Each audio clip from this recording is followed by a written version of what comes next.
Hi అండి, అందరికీ నమస్కారం. Welcome back to my channel. ఈ వీడియోలో ఏపీ ప్రభుత్వ ఉద్యోగులకు కొత్త చట్టం అండి. సీఎం సంచలన ప్రకటన తొలిసారిగా. మరి ఏంటి ఆ కొత్త చట్టం ఏంటి అనేది పూర్తి వివరాలు అయితే వీడియోలో తెలుసుకుందాం. వీడియోని ఎక్కడ కానీ స్కిప్ చేయకుండా ఎండ్ వరకు చూడేటప్పుడు పూర్తి ఇన్ఫర్మేషన్ అర్థమవుతుంది.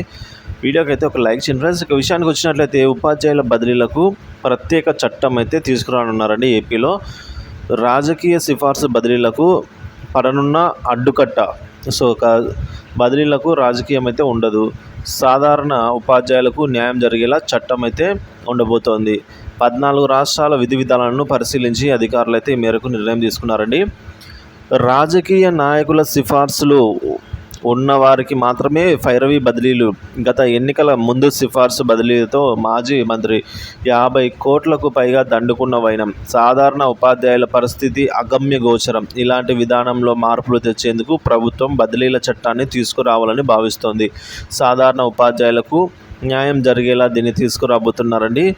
2018లో తెదేపా ప్రభుత్వం హయాంలో ఈ చట్టం చేసేందుకు చర్యలు తీసుకున్నారు. తర్వాత ప్రభుత్వం మారడంతో ఈ విధంగా మూలకు పడేశారండి దాన్ని. ఇప్పుడు లోకేష్ మంత్రిగా ఉన్నారు. ఇప్పుడైనా ఈ చట్టాన్ని తొందరగా తీసుకురావాలని అభిప్రాయపడుతున్నారు. ఉపాధ్యాయుల అభిప్రాయాలతో బదిలీల చట్టాన్ని రూపొందించేందుకు పాఠశాల విద్యాశాఖ 14 రాష్ట్రాల్లోని విధి విధానాలను అధ్యయనం చేసింది. కొన్ని రాష్ట్రాలు టీచర్ల బదిలీలకు ప్రత్యేక చట్టాలు చేయగా మరికొన్ని ప్రత్యేక పాలసీలను అమలు చేస్తున్నాయని గుర్తించింది. ఉదాహరణకు అస్సాం, గుజరాత్, హిమాచల్ ప్రదేశ్, కర్ణాటక చట్టాలను రూపొందించగా బీహార్, కేరళ, మధ్యప్రదేశ్, మణిపూర్, పంజాబ్, ఉత్తరాఖండ్, పుదుచ్చేరిలలో ఈ రాష్ట్రాల్లో ప్రత్యేక పాలసీలను అనుసరిస్తున్నాయండి. వీటన్నిటిని అధ్యయనం చేసిన పాఠశాల విద్యాశాఖ ప్రతిపాదనలు సిద్ధం చేసింది. వీటిపై ఉపాధ్యాయ సంఘాలు ఉపాధ్యాయుల అభిప్రాయాలను అయితే తీసుకోనుందండి. కర్ణాటకలో అందరికీ అన్ని కేటగిరీల ఈ విధంగా ఒక్కొక్క రాష్ట్రంలో ఒక్కొక్క ఫాలో అవుతూ ఉన్నారని రూల్స్.